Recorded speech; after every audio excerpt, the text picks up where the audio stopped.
parents, bonjour. Aujourd'hui une suite au livre de Peter Levine et de Maggie Klein sur la favorisation de la parole et de la confidence de l'enfant à vous en tant que parent, parce que c'est pas toujours évident de se confier sur des choses difficiles.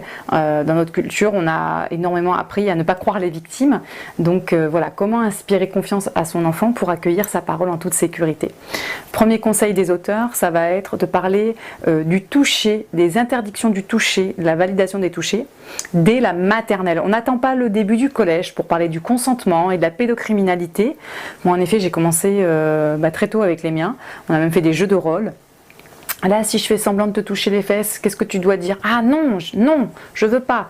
Et si je te menace et que je te dis ça, voilà, pas à 3 ans hein, pour les menaces, mais j'y suis allée petit à petit, et c'est vrai que avec le temps, mes enfants, j'ai l'impression, ont perçu un petit peu ce que ça pouvait être. C'est pas évident parce que la pédocriminalité, c'est insidieux, c'est crescendo, c'est quelqu'un dont on a confiance qui va dépasser des limites un petit peu plus à chaque fois. C'est pas du jour au lendemain, hein, c'est très très rare. Donc c'est pour ça que c'est bien de leur en parler pour qu'ils puissent comprendre et déceler les choses un petit peu inhabituelles chez quelqu'un d'autre. Deuxième point, dites-leur que ce n'est jamais, jamais, jamais, jamais de leur faute. Ensuite, dites-leur que vous allez accueillir leurs paroles et qu'ils ne seront pas punis et qu'ils seront surtout protégés. Ça, c'est un élément très important. À partir du moment où il y aura une information, une révélation, on ne les punit pas, on les protège et on les croit.